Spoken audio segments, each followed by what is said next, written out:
Quelle est la sunna du prophète sallallahu alayhi wa sallam? Alors qu'en vérité, c'est du domaine de quoi? Des us et des coutumes. Ouais. Le prophète se coiffait de telle manière, c'est un fait, c'est une réalité, oui, et après. À nous de le coiffer aujourd'hui à la lumière de nos goûts, de nos couleurs, et aussi du milieu dans lequel nous vivons. Le musulman doit être intégré à la société dans laquelle il vit, sans toucher au haram. Pour résumer la chose, nous devons être intégrés dans tous les domaines, dans notre société, sans outrepasser les limites tracées par Dieu, c'est-à-dire le haram. Donc si aujourd'hui on se coiffe de cette manière, c'est ça la sunna aujourd'hui. Et si à l'époque du prophète on se coiffait comme ça, c'est la sunna. En sachant que le prophète sallallahu alayhi wa sallam faisait tout pour ne pas nager à contre-courant. Quand il était à la Mecque, il se coiffait d'une manière. Quand il est arrivé à Médine, il a vu qu'une partie de la population de Médine, en l'occurrence ici les croyants, les juifs de Médine se coiffaient d'une autre manière, il a changé de coiffe pour se rapprocher d'eux. Ouais. Le prophète n'était pas dans le conflit, la distinction, l'opposition. Le prophète, il était dans une intégration positive et intelligente. Et il avait le sens des priorités. Comme dites-moi, est-ce qu'aujourd'hui notre priorité c'est une raie au milieu ou là une raie sur le côté? C'est tout ce qu'on a comme problème dans notre communauté. C'est vraiment ne pas avoir le sens de quoi?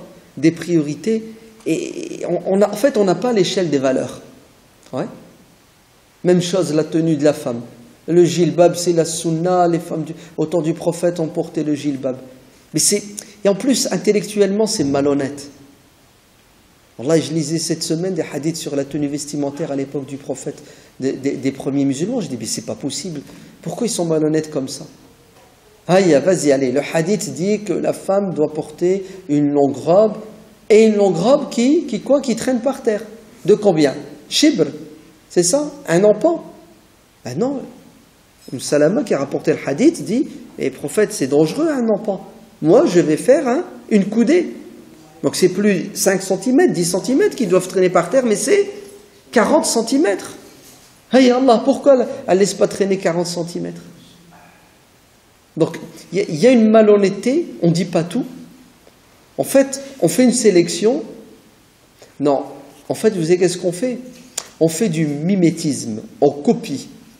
On copie sur quoi? Sur une pratique de certains pans de la religion empruntés de culture d'une société bien particulière. Voilà. En fait, c'est l'islam arabe, même pas arabe. D'accord? Puisque, pour vous dire la vérité, la majorité des musulmans de France, par exemple, nos parents sont d'origine du Maghreb.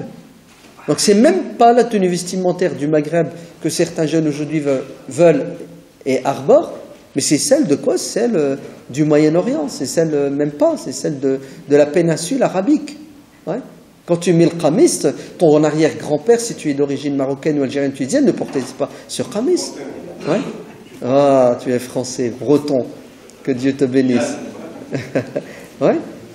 Donc, je n'arrive même pas à comprendre pourquoi cette identification culturelle à quoi? Aux Arabes d'Arabie, alors que le bon sens voudrait que, si tu dois t'identifier à une culture étrangère à celle de la France, c'est celle des Maghrébins, non? L'argument qui revient sans arrêt, c'est le veto, c'est je ne dois pas ressembler à quoi? À un non-musulman. Alors, dites-moi, est-ce que la tenue vestimentaire du prophète était musulmane, oui ou non? On l'a dit au début, le prophète se vêtissait comme son peuple. Est-ce que le prophète a ouvert une usine pour faire des vêtements halal?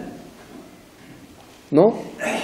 Même après le prophète, alayhi salatu wassalam, les Arabes de la Mecque et de Médine ne fabriquaient pas des vêtements. Ils les ramenaient du Yémen, ils les ramenaient du Cham, ils les ramenaient de partout. D'ailleurs, même le nom des vêtements, ce ne sont pas des noms arabes, ce sont des noms perses pour beaucoup. Ben oui, Qamis, ce n'est pas arabe, Qulun Suwa, ce n'est pas arabe. La plupart, parce que ce sont des vêtements qui viennent de quoi? Qui viennent d'autres cultures. Mais c'est ce qui se passe partout sur Terre et ce qui s'est toujours passé. Les cultures, elles se marient, il y a des échanges, etc. Donc, ne pas ressembler à un non-musulman dans ce qui est haram, dans ce qui est formellement interdit. Mais ressembler à quelqu'un qui fait du bien, prendre exemple sur quelqu'un, qu'il soit musulman ou non, tant que c'est bon, c'est utile, c'est positif, c'est pas interdit. En islam, tu le fais, c'est évident ça. Pourquoi? Vous croyez que les musulmans se sont développés, se sont améliorés dans tous les domaines en restant enfermés? Mais les musulmans n'ont fait que hériter de quoi? Du savoir, de la culture de tous les peuples qui vivaient aux alentours. Et même après l'expansion de l'islam, les gens qui vont se convertir à la religion musulmane, mais en aucun cas à la culture des Arabes. Ils vont rester eux-mêmes avec leur identité culturelle. C'est pour ça, c'est marrant quand tu dis des gens aujourd'hui, non, il faut se différencier. C'est faux. C'est n'importe quoi. L'imam Ibn Taymiyyah va beaucoup plus loin. Avec son intelligence, et il est pragmatique, et en fait il est clairvoyant, il a bien compris la charia, la lumière de ses objectifs. Il dit, c'est vrai que le musulman doit avoir son identité islamique, culturelle, dans son milieu. Par exemple, les Arabes, qu'ils aient leur culture, c'est normal.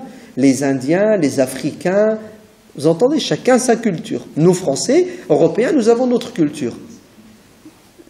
L'imam Ibn Taymiyyah appelle au respect des cultures. Et il demande à chaque peuple d'être fier de son identité culturelle et de la préserver. Tout en ayant assez de souplesse. Pourquoi? Pour prendre et intégrer ce qu'il y a de meilleur chez les autres. Mais regardez ce que dit l'imam Ibn Taymiyyah. Il dit, cependant, pour le musulman, qui vit dans une société non musulmane, c'est-à-dire dans une culture qui n'est pas à l'origine musulmane, il lui sera demandé de s'intégrer, de s'assimiler, de ne pas se distinguer, de ne pas se différencier. C'est ce que dit Ibn Taymiyyah dans son livre Iqtida'u as-Sirat al-Mustaqim. C'est impressionnant, subhanallah. Vous n'avez pas compris ce que ça veut dire peut-être. Hein?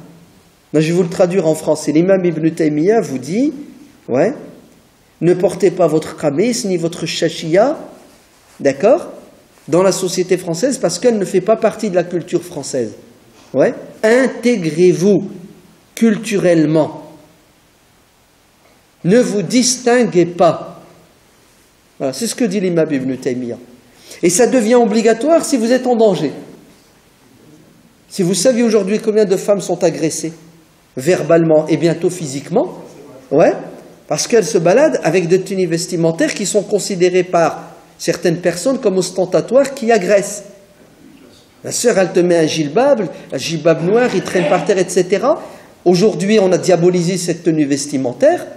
L'intelligence veut quoi? Veut que tu ranges au placard, ouais, ton djilbab et que tu t'habilles comme s'habille le commun des mortels en respectant les règles de pudeur islamiques. Car l'islam n'a pas de quoi? N'a pas de mode particulière. L'islam a des règles. Et une fois que tu respectes les règles, tout est halal. Non, je vais m'habiller comme ça et je vais m'entêter parce que c'est la sunna. Mais non, ce n'est pas la sunna.